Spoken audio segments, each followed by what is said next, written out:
Ya Tuhan, memberkatilah uraian firman Tuhan saat ini. Kami memperingati hari yang sangat penting, Engkau menderita, bahkan mati di kayu salib, menggantikan kami orang berdosa. Tatkala firman Tuhan dibaca dan direnungkan, kami berdoa, agar Roh Kudus yang sudah mewahyukan kitab suci, menolong kami menangkap pesan firman-Mu. Sehingga iman kami dibangunkan, kerohanian kami dikuatkan, dan kami lebih setia kepada Tuhan.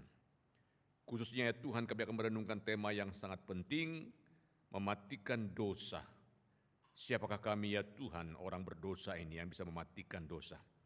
Bersyukur karena pengorbanan Kristus yang mengalahkan maut dan kuasa dosa, memungkinkan kami menang atas dosa.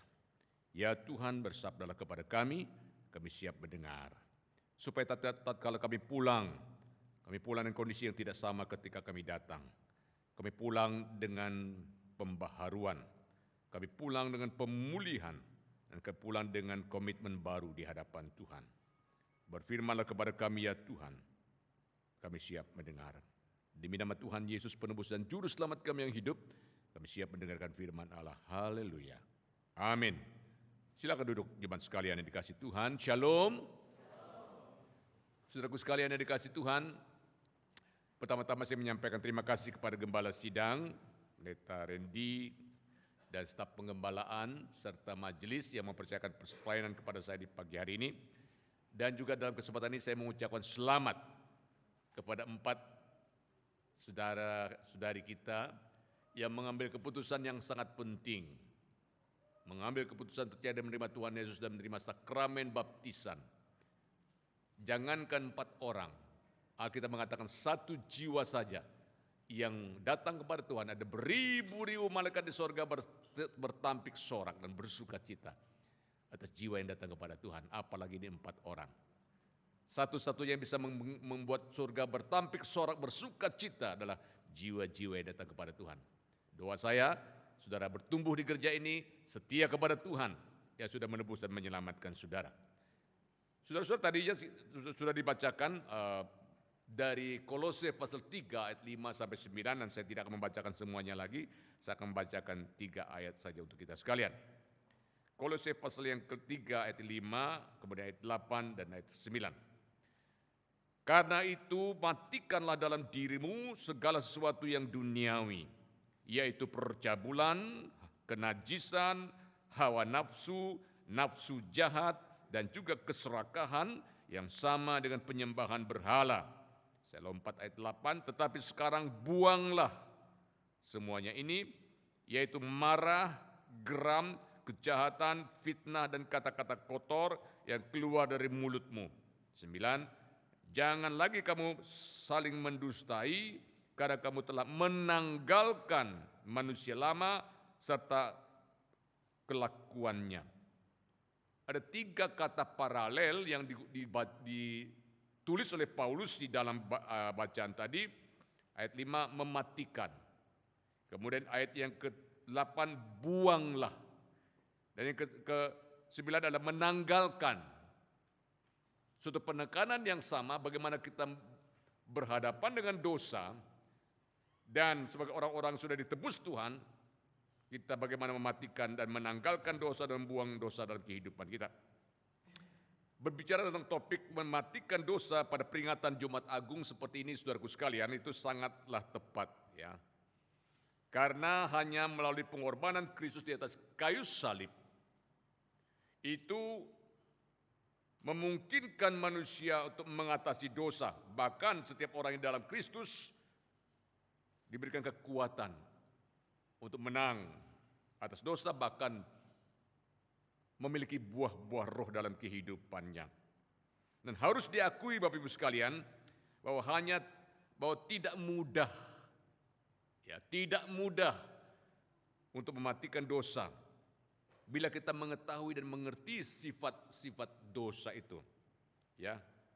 Dan untuk mengerti dan memahami tema mematikan dosa dan memudahkan kita mengikuti alur khotbah saya ini, saya coba bagi dalam beberapa bagian, ya saudaraku sekalian. Ya,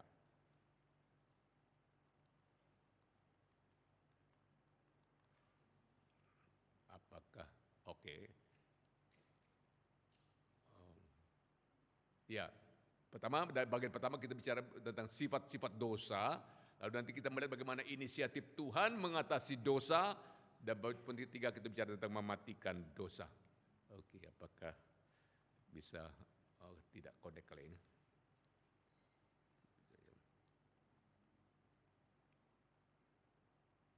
Oke, baik.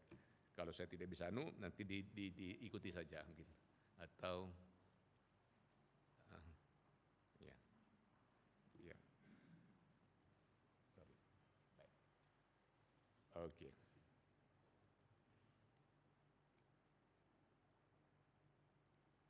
Baik. Nah, Bapak Ibu sekalian dikasihi Tuhan Yesus Kristus, pertama kita melihat bagaimana sifat-sifat dosa, ya. Sifat dosa yang pertama itu adalah menarik, Bapak Ibu sekalian. Kalau kita baca kitab Keadian tentang kejatuhan manusia dalam dosa, perempuan itu melihat bahwa pohon itu baik untuk dimakan dan sedap kelihatannya. Lagi pula pohon itu menarik hati karena memberi pengertian. Saudara perhatikan kata sedap kelihatannya dan menarik hati. Saudara-saudara, kalau dosa itu muncul dalam hidup manusia seperti Dracula yang menakutkan, enggak laku dosa.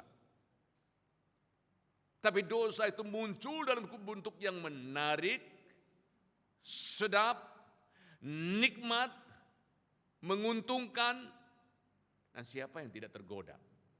Saudara, karena menarik maka menggoda, ya, menggoda. Next, ya. Saudara, nah, karena menggoda maka orang tergoda. Tidak ada orang yang kebal terhadap dosa, itu tidak ada. Oleh karena itu, sifatnya seperti itu. Maka dosa menjadi hal yang laris manis. Terima kasih. Laris manis dalam kehidupan manusia. Dari zaman ke zaman ada banyak orang yang tergoda, bahkan jatuh di dalam dosa, termasuk Anda dan saya. Nah, karena itu menarik, ini yang membuat sulit sekali. Dosa itu ditanggalkan, dilepaskan, bahkan oleh orang-orang yang sudah Kristen sekalipun. Ya. Yang kedua adalah dosa itu bersifat menipu, Bapak Ibu sekalian. Jadian pasal 4, 3 ayat 4 dikatakan, tetapi ular itu berkata kepada perempuan itu, sekali-kali kamu tidak akan mati. Tetapi Allah mengetahui bahwa kepada waktu kamu memakannya, matamu akan terbuka, dan kamu akan menjadi seperti Allah, tahu tentang yang baik dan yang jahat. Ya. Saudara-saudara, janji manis ular yang adalah iblis itu kepada Hawa, ketika kamu memetik buah terlarang itu dan makannya, kamu nggak mati. Matamu akan terbuka dan kamu akan menjadi seperti Allah. Pertanyaannya adalah, saat Adam dan Hawa makan buah terlarang itu, apakah mereka menjadi Allah? Ternyata tidak, bukan? Ya. Mata mereka memang terbuka, tapi terbuka melihat ketelanjangan diri. Itu yang terjadi. Boro-boro melihat Allah, boro-boro menjadi Allah, Bapak-Ibu sekalian. Yang terjadi adalah manusia jatuh dalam dosa, terputus hubungan dengan Allah. Nah, strategi setan itu, Bapak-Ibu sekalian, yang untuk menipu manusia mulai dari membuat manusia itu meragu-ragukan firman Tuhan. Allah berkata begini, kalau kamu makan buah terlarang itu, kamu pasti mati. Setelah mengatakan kamu pasti mati, ular beda, membalikkannya, kamu pasti tidak mati, ya. Tetapi kamu akan menjadi seperti Allah. Jadi mencoba membuat orang ragu-ragu dengan perkataan Tuhan. Oleh karena itu meragukan perkataan Tuhan adalah langkah awal kejatuhan, Bapak-Ibu sekalian. Ya, oleh karena itu sesulit apapun kondisi hidup saudaraku sekalian, jangan pernah meragukan Tuhan dan firman-Nya.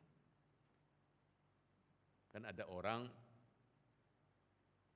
dilanda COVID, enggak sembuh-sembuh, bahkan keluarga meninggal, orang tua meninggal, suami meninggal, istri meninggal, anak meninggal.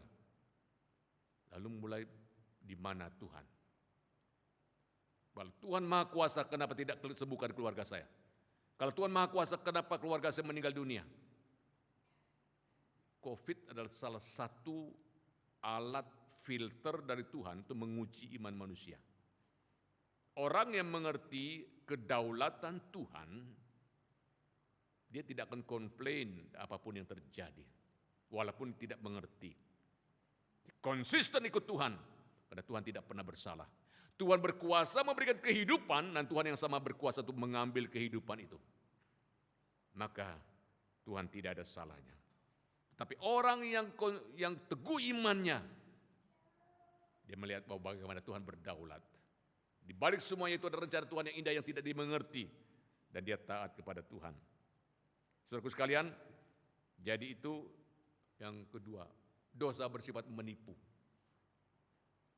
Setan berkata kepada anak-anak muda, kamu kalau makan narkoba, kamu akan happy, ya, akan fly, lupa kesusahan, lupa utang, ya.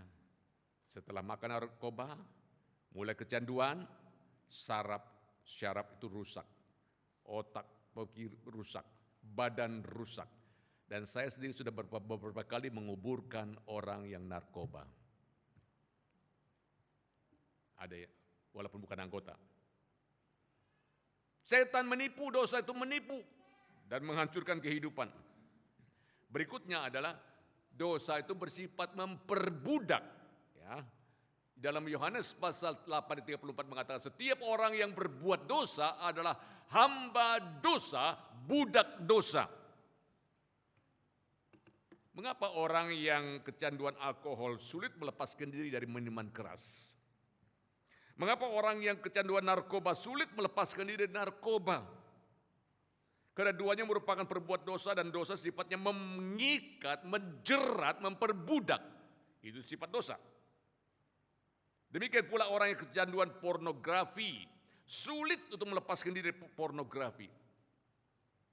Karena setiap orang yang berbuat dosa adalah hamba dosa. Orang yang berdusta adalah budak kebohongan. Orang yang membenci adalah budak kebencian. Orang yang berzina adalah budak perzinahan. Dan tidak ada orang bisa melepaskan diri dari jerat dosa tersebut.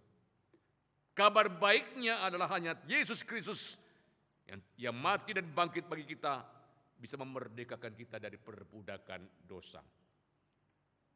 Tuhan Yesus berkata, jadi apabila anak itu memerdekakan kamu, kamu pun benar-benar merdeka. Jadi kemerdekaan dari dosa, kemenangan dari dosa, bagaimana mengatasi dosa, hanya ada dalam Yesus Kristus yang mati dan bangkit bagi kita. Yang keempat, sifat dosa itu membinasakan, Bapak Ibu sekalian. Kejadian pasal 3 ayat 3 dikatakan jangan kamu makan ataupun raba buah itu, nanti kamu mati. Demikian juga Roma pasal 6:23 sebab upah dosa adalah maut. Pada saat manusia jatuh dalam dosa, maka terputuslah hubungan manusia dengan Allah dan manusia berjalan dan berjalan menuju kepada kebinasaan yang kekal. Dan tujuan iblis membuat manusia berdosa agar pada ujungnya manusia dibinasakan selama-lamanya di neraka. Apa itu neraka? Markus menggambarkan neraka di mana ulat bangkai tidak mati-mati dan api tidak padam-padam sampai selama-lamanya. Saudaraku sekalian yang dikasihi Tuhan Yesus Kristus.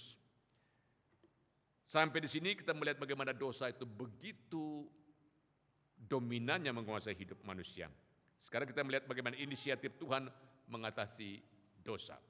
Oke. Nah, bersyukur Bapak Ibu sekalian karena di tengah-tengah ketidaksanggupan manusia keluar dari belenggu dosa itu, Allah berinisiatif mencari dan menyelamatkan manusia. Di dalam Kejadian pasal 3 ayat yang ke-9 ya dikatakan Allah memanggil manusia itu, Adam, Adam, di manakah engkau? Saudara, kalau Tuhan mengatakan, Adam, di manakah engkau? Tidak berarti Allah tidak tahu Adam di mana. Itu pertanyaan menuntut pertanggungjawaban. Kalau seorang ibu persiapkan kasih baju seragam anaknya, sudah mandi, sudah pakai baju seragam, sudah bagus sekali, siap berangkat ke sekolah. Anak itu duluan ke jalanan lagi, tepok lumpur di jalan, terpercik ke bajunya. Lalu mamanya bilang, apa yang kau lakukan? Kan bukan berarti mamanya tidak tahu kan? Itu pertanyaan menuntut pertanggungjawaban. Adam, di mana engkau? Engkau seharusnya bukan di situ dalam keadaan berdosa, tapi di sini dalam ketaatan kepada Tuhan. Saudara, Tuhan terus waktu manusia itu jatuh dalam dosa, siapa cari siapa lebih dahulu? Tuhan yang cari manusia atau manusia cari Tuhan? Halo? Tuhan cari manusia. Manusia sembunyi, ya, lari dari Tuhan. Dan Tuhan akan bukan hanya memanggil. Ya, ini usaha manusia bagaimana Kejadian pasal 3 ayat 7 apa? Dia cari daun pohon ara, membuat cawat untuk menjadi pakaian mereka, menutupi rasa malu mereka. Kekuatan daun berapa lama sih kalau terlepas dari pohon, daun akan kering, gugur, dan kondisi tetap telanjang. Artinya perbuatan manusia untuk menyelamatkan dirinya itu tidak bisa, itu sia-sia. Yesaya pasal 64 mengatakan, segala perbuatan saleh manusia seperti kain kotor di mata Tuhan. Nah ini hanya bagan, saya coba melukiskan bagaimana. Manusia berusaha mengatasi dosa dengan bagaimana? Dengan bermoral yang bagus. Bagaimana? Dengan berbuat berbagai kebajikan. Dengan beragama. Dengan memiliki kekayaan. Semoga bisa mencapai Allah yang kudus. Tapi tidak ada satupun dari perbuatan manusia yang bisa mengatasi dosa, membuat dia bisa bertemu dengan Tuhan. Tidak ada. Nah, oleh karena itu dalam kasus Kejadian 3, Allah sendiri yang berinisiatif mengambil seekor domba, menyembelih domba itu. Itulah pertumpahan darah pertama di dunia. Seekor binatang disembelih, kulitnya dipakai untuk membuat baju manusia. Dan itu sifatnya permanen. Kalau dosa itu dimulai dari manusia, saudara-saudara, tetapi keselamatan dimulai atau inisiatif Tuhan yang menyelamatkan kita. Dan anak domba yang disembelih dipakai itu di mana kulitnya dipakai itu membuat pakaian manusia adalah menggambarkan Yesus Kristus anak domba Allah. Yang hari-hari ini kita peringati hari kesengsaraan dan kematiannya di kayu salib. Menanggung dosa umat manusia. Supaya kita tidak binasa, melainkan beroleh hidup yang kekal. Saudaraku sekalian, tetapi apakah seorang yang sudah percaya Tuhan Yesus langsung sempurna dan tidak bisa berdosa? Saudara, ini bisa dibuat dalam kelompok-kelompok PA, didiskusikan. Secara status, saudaraku sekalian, orang percaya itu memang sudah ditebus dan diberi jaminan hidup yang kekal. Itu tidak bisa diragukan. Namun karena kita masih memiliki darah dan daging ini, ya, masih hidup dan dunia yang penuh dengan dosa ini, maka kita perlu berjuang melawan dosa, ya, dengan suatu istilah mematikan dosa. Nah, sekarang kita masuk tentang bagaimana mematikan dosa itu. Kristus telah berkorban di kayu salib, dan hanya melalui Dialah hubungan yang terputus tadi dipulihkan dengan Allah kembali. Saudara, nah, saya membaca dalam 1 Korintus pasal 2 dan pasal 3. Di sana Paulus membagi manusia itu ada tiga kategori, boleh katakan begitu. Ada manusia duniawi, ada manusia rohani, ada manusia daging. Ini perlu kita ketahui kenapa kita walaupun sudah lahir baru masih bisa berdosa. Manusia duniawi dalam bahasa Yunani disebut dengan psukikos. Manusia rohani dalam bahasa Yunani disebut pneumatikos. Dan manusia daging disebut dengan sarkikos. Mari kita lihat. Manusia duniawi. Tetapi manusia duniawi atau psukikos dipakai yang Yunani di situ, tidak menerima yang berasal dari roh Allah. Kalau kita melihat konteks dan pembahasannya Bapak Ibu sekalian, apa itu manusia duniawi? Nah, ini bagian ini saya buat supaya kita coba mengerti. Psikikos adalah manusia duniawi di mana hidup dikuasai oleh si aku dan Kristus berada di luar. Oke. Ini kategori orang yang bagaimana ini? Kristus masih di luar, sedangkan si aku yang bertahta dalam hidup kita. Nah, ini adalah orang yang belum di dalam Tuhan. Ini adalah orang yang non-Kristen, yang belum menerima kasih karunia karena Kristus masih di luar. Itu disebut dengan manusia duniawi atau psikikos. Nah, tetapi yang kedua adalah manusia rohani. Coba kita baca bersama-sama ayat ini, 1, 2, 3. Tetapi manusia rohani menilai segala sesuatu, tetapi ia sendiri tidak dinilai oleh orang lain. Perhatikan manusia rohani pakai kata pneumatikos. Ini jenis yang kedua. Ini jenis yang bagaimana ini? Saudara, pneumatikos adalah manusia rohani di mana Kristus bertahta dalam hidupnya, si aku turun tahta. Nah, ini adalah orang yang sudah menerima Tuhan Yesus. Orang yang sudah Kristen. Dan juga mungkin orang yang sudah lahir baru. Sudah menerima baptisan kudus. Saya kira kita dikategorikan di sini. Tetapi Bapak Ibu sekalian, ada jenis ketiga, ini adalah manusia daging atau sarkikos. Coba kita baca ayat-ayat ini. Ya. Nah, dan aku saudara-saudara pada waktu itu tidak dapat berbicara dengan kamu seperti dengan manusia rohani, tetapi hanya dengan manusia duniawi.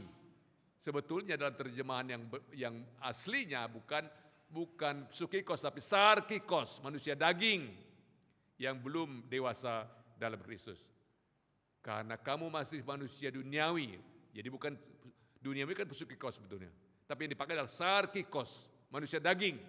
Sebab jika di antara kamu ada iri hati dan perselisihan, bukankah itu menunjukkan bahwa kamu manusia daging, ya bukan duniawi ya. Ya karena dipakai adalah sarkikos, dan bahwa kamu hidup secara manusiawi. Teman-teman semua, sarkikos. Nah, kalau yang pertama tadi sama sekali belum Kristen. Yang kedua, Kristus bertata, si aku turun tata. Sekarang yang ketiga, manusia daging, si aku lagi yang bertata, Kristus turun tahta. Bukan di luar ya, tapi turun. Nah, ini adalah orang Kristen, tapi orang Kristen hidup dalam daging. Makanya tema kita perlu bagaimana mematikan dosa pada hari ini. Kristen. Udah dibaptis? Sudah. Aktif ke gereja? Aktif. Jatuh dalam dosa? Iya. Ini adalah manusia daging karena godaan selama kita hidup dalam kedagingan, dalam daging ini, maka kita terus berjuang. Ya, dalam istilah teologi kita masih dalam taraf yang apa yang disebut dengan progressive sanctification, suatu pengudusan yang sifatnya terus menerus makin menyerupai Kristus. Nah, kira-kira bagaimana manusia daging ini kira-kira? Saudara, saya membaca satu buku ataupun dari Kalam Hidup, menarik sekali saya gunakan di sini ya. Saudara, ini gambar.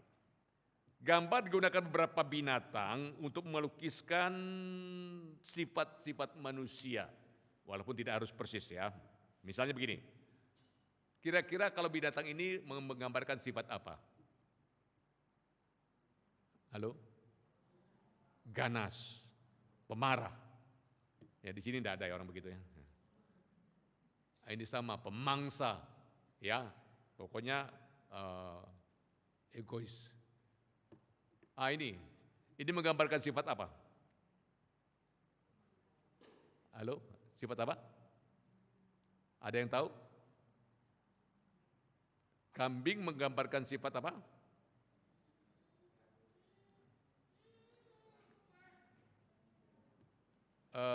Bahasa Inggrisnya auban. Apa itu? Keras kepala, tegar tengkuk. Ya. Udah diperingati gembala, nggak mau dengar. Dikunjungi kebaktian, nggak mau datang juga. Tapi yang itu nggak ada di sini ya, nggak ada ya. Yang di luar sana maksud saya. Ya. Jadi disuruh baca Alkitab tetap tidak mau. Jadi itu orang auban. Jadi tapi bersyukur di sini tidak ada ya. Lalu berikutnya ini sifat apa? Licik, penipu dan lain sebagainya. Jadi berbelat-belit, berpolitik, ya yang begitu-begitu di GKRI Kelapa Gading pasti tidak ada. Oke, ini hanya di luar sana. Nah, ini sifat apa kira-kira? Apa? Malas, lamban,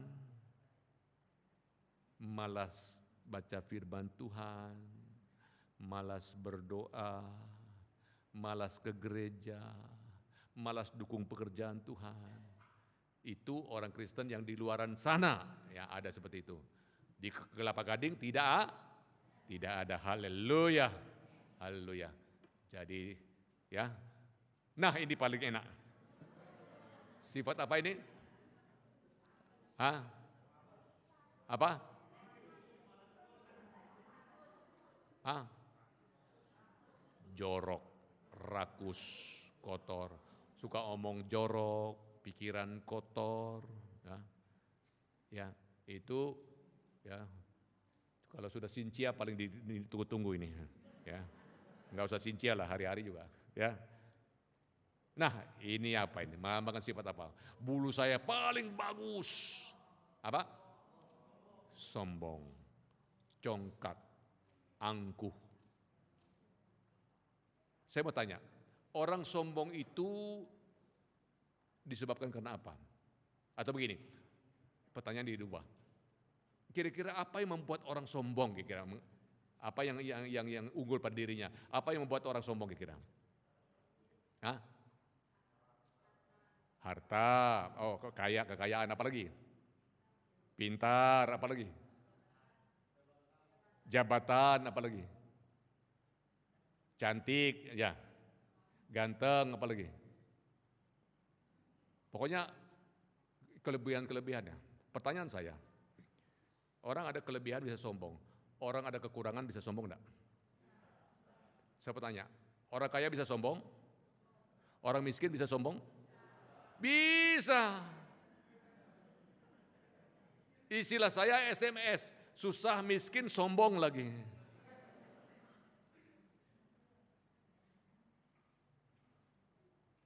Saudara, waktu perang berkecamuk, perang dunia kedua, antara Jerman dan Inggris, udah banyak korban. Lalu PBB mengumumkan gencatan senjata, bukan hanya gencatan senjata, perang dunia berhenti. Tapi di hutan-hutan ini masih banyak pasukan-pasukan yang berperang. Dan mereka baru dengar, oh perang berhenti. Sudah berhenti, lalu mereka stop. Tidak ada lagi tembak-tembakan dan sebagainya. Di tengah hutan mereka temu suatu serdadu Jerman yang luka parah, orang Inggris. Inggris ini ketemu serdadu Jerman luka parah. Lukanya parah sekali, berdarah-darah. Halo saudara, jangan takut, kita tidak musuhan lagi. Perang sudah, kita sudah damai ya. Ini kami orang Inggris, orang Jerman. Kami mau tolong, ini ada dokter-dokter ahli bedah, segala macam, banyak rombongan membantu. Mungkin perlu transfusi, segala macam. Dari mana kalian? Kami orang Inggris. Haram hukumnya dapat bantuan dari orang Inggris. Jangan begitu, kita sudah tidak perang. Kami akan bantu, ini ada dokter bantu Anda. Mau transfusi darah? Mau ditolong? Nggak mau. Nanti Bapak mati, biarkan saya mati. Jadi orang susah bisa sombong. Saudara-saudara, kalau anak muda tidak tahu orang ini, ya milenial apalagi, tapi orang-orang tua tahu yang namanya John Lennon. Waktu dia diwawancara oleh wartawan, John Lennon bagaimana grupmu di The Beatles? Oh nggak usah tanya, ini grup paling top populer di dunia. Bagaimana pendapatmu tentang Yesus dan kekristenan? Oh dia bilang kekristenan itu akan berakhir dan akan lenyap seketika. Dan kami hari ini lebih populer dari Yesus. Tidak lama setelah mengucapkan kalimat itu dia ditembak oleh penggemarnya sendiri. Anda tahu kisah kapal Titanic? Waktu perancang kapal Titanic itu diwawancara oleh wartawan, bagaimana pendapatmu tentang kapal yang kau rancang? Enggak usah tanya, dia bilang. Ini kapal termodern, kapal paling canggih, sanggup dia? Tidak. Kira-kira mengarungi lautan Atlantik. Dia bilang apa? Tuhan pun tidak sanggup menenggelamkan kapal ini. Ya. Tapi kita tahu bagaimana kisah kapal Titanic itu. Jadi manusia itu begitu angkuh, begitu sombong. Saudara, semua kita punya bakat ini. Kemarin saya mau kirimkan SMS kepada suatu gereja yang undang saya. Tapi saya izin dengan istri saya, coba cek lagi.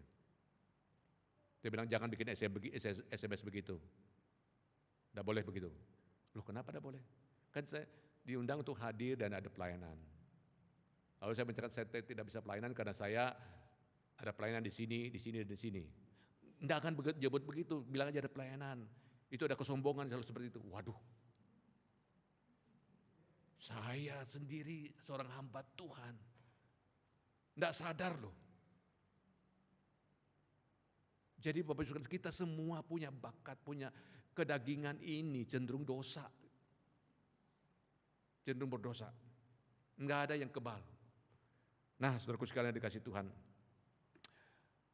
Maksudku ialah hiduplah oleh roh, maka kamu tidak akan menuruti keinginan daging. Saudaraku sekalian dikasih Tuhan, bagaimana kata firman Tuhan di kata tadi? Saudara,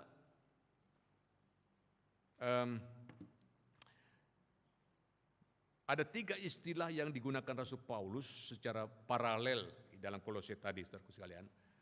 Ya. 3 kata kerja ini punya pengertian yang saling melengkapi ya dalam perjuangan orang percaya melawan dosa. Yang pertama adalah mematikan, ya Kolose 3:5. Karena itu matikanlah dalam dirimu segala sesuatu yang duniawi, yaitu percabulan, kenajisan, hawa nafsu, nafsu jahat, dan juga keserakahan yang sama dengan penyembahan berhala. Kata mematikan dalam bahasa Yunani artinya membuat mati, tidak berdaya dan lemah dosa itu. Saudaraku sekalian, penekanan di sini salah satunya adalah matikan yang duniawi, kata yang dipakai adalah porneia. Ya, artinya percabulan dan perzinahan. Saudara, percabulan dan perzinahan adalah dosa yang sangat destruktif sifatnya, yang menghancurkan keluarga, menghancurkan komunitas, menghancurkan masa depan seseorang. Dan juga keserakahan yang sama dengan penyembahan berhala. Apa itu berhala? Berhala adalah sesuatu yang kita andalkan, yang menggeser kedudukan Tuhan dalam hidup ini. Apapun itu. Yang kita andalkan apa? Deposito kita, pekerjaan kita, ataupun apapun itu. Sehingga Tuhan itu nomor 2, bukan yang menjadi andalan kita. Hati-hati Bapak sekalian. Dan katakan buanglah semua itu. Tapi sekarang buanglah semuanya itu, yaitu marah, geram, kejahatan, fitnah, dan segala kata-kata kotor yang keluar dari mulutmu. Kita tidak punya kesempatan untuk bahas satu persatu ini, tetapi salah satu misalnya buanglah fitnah misalnya. Fitnah adalah tuduhan yang tidak berdasar, yang bisa mendiskreditkan nama baik seseorang. Beberapa waktu yang lalu saya membaca di koran, ada seorang pedagang asongan di stasiun kereta api di dekat Depok. Ada seorang mahasiswi yang teriak, maling, maling. Kenapa? Dompetnya tidak ada dari tas. Ada pedagang asongan di situ. Akhirnya orang gebukin pedagang asongan itu dan meninggal di tempat. Setelah meninggal, oh nih dompetnya ada, bukan dia yang ambil. Tuh. Tapi karena kata-kata fitnah tadi menyebabkan mati orang ini. Oh, sorry, ini di atas saya masih ada dompetnya, dia nggak ambil kok. Tapi kemana? Sudah mati. Bahaya sekali. Dan dengan tidak sengaja kata-kata kita mengucapkan sesuatu yang mendiskreditkan seseorang, yang menghancurkan nama baik seseorang. Buang itu kata firman Tuhan. Lalu menanggalkan. Ya, Kolose 2:3 ayat yang ke-9 ayat 39 katakan, jangan lagi kamu saling mendustai karena kamu telah menanggalkan manusia lama dan kelakuannya. Manusia lama adalah tabiat atau sifat kelakuan yang belum diperbaharui walaupun sudah Kristen, tapi terus menikmati dosa itu. Dan tanggalkanlah sifat manusia itu. Saudara, apakah manusia yang masih punya darah dan daging itu bisa menanggalkan dosa? Dengan jujur mengatakan, harusnya saudaraku sekalian, secara manusia kita tidak mungkin bisa mengalahkan dosa. Siapakah kita? Kita bersyukur pada hari Jumat Agung ini. Oh, Yesus telah berkorban di atas kayu salib, menanggung dosa kita begitu pekat, sehingga kita dibebaskan. Tugas kita sekarang menghargai pengorbanannya dengan bertekad hidup dalam kekudusan. Hidup mengalahkan dosa. Rasul Paulus berkata dalam Galatia pasal 5 ayat 6 dan 7, 16-17. Maksudku ialah hiduplah oleh roh, maka kamu tidak akan menuruti keinginan daging, sebab keinginan daging berlawanan dengan keinginan roh, dan keinginan roh berlawanan dengan keinginan daging. Karena keduanya, jika kita hidup oleh roh, baiklah kita dipimpin juga oleh Roh Kudus. Artinya bersandar pada kuasa Roh Kudus dan tekad dari Tuhan, maka kita sanggup melawan dosa dan mematikan manusia lama. Kadang-kadang begini Bapak Ibu sekalian, kita sih sebagai orang Kristen pasti ada kepekaan terhadap dosa. Tapi kalau kita biarkan, nggak apa-apa kok. Akhirnya kita sudah tidak peka lagi terhadap dosa itu. Saya 11 tahun pelayanan di Palu di Sulawesi Tengah. Suatu pagi saya pergi ke pasar dengan istri saya. Dan di pasar itu saya stop di depan pasar dan di situ, waduh, baunya minta ampun. Bau ikan asin, bau sampah bercampur dan macam-macam. Aduh, tidak enak sekali. Dan waktu itu kan tidak ada budaya pakai masker. Jadi saya menikmati bau itu luar biasa waktu itu. Saya tunggu istri saya masuk ke pasar, saya tetap di situ. Kira 3 menit kemudian hilang bau itu. Sebetulnya tidak hilang. Saya yang sudah beradaptasi. Sudah mulai terbiasa sepertinya hilang padahal ada. Kalau kita sudah membiarkan dosa yang kecil-kecil, kita sudah beradaptasi, sudah tidak peka lagi rasa baunya. Dan kita gampang jatuh di dalamnya. Karena itu, mari pelihara kepekaan dari Tuhan. Dan kalau Roh Kudus sudah mengatakan jangan, mari taat. Dengan demikian, kita bisa mengalahkan dosa. Saudaraku sekalian, bila kita hidup bukan sebagai manusia duniawi, sebagai manusia daging, tapi sebagai manusia roh. Ya. Karena itu, saudaraku sekalian, berdoalah dan bertekadlah agar kita menjadi manusia rohani, hidup mengalahkan dan mematikan dosa. Selamat merayakan memperingati Jumat Agung dan selamat menyongsong Paskah. Tuhan Yesus memberkati. Amin. Kita berdoa. Ibu Moili berdoa untuk kita semua, silakan.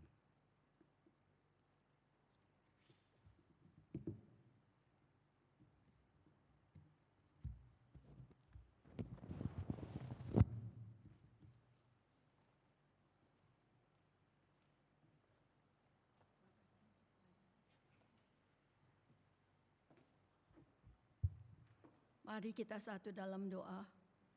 Tuhan Yesus, terima kasih untuk kebenaran firman-Mu pada hari ini yang boleh mengingatkan kami kembali bagaimana sebagai anak-anak Tuhan ketika kami telah ditebus oleh darah yang kudus. Tuhan biarlah menolong kami sehingga kami boleh meninggalkan keinginan-keinginan daging kami, meninggalkan manusia lama kami, dan mengenakan manusia baru yang daripada-Mu. Tuhan biarlah menolong kami memampukan kami untuk kami dapat melakukannya di dalam kehidupan kami. Kami percaya bersama Tuhan memampukan kami. Perlahan tapi pasti, kami boleh menjadi anak-anak Tuhan yang berkemenangan, menjadi anak-anak Tuhan seperti yang Tuhan mau dalam kehidupan kami. Terima kasih Tuhan, di dalam nama-Mu kami sudah berdoa dan mengucap syukur. Amin.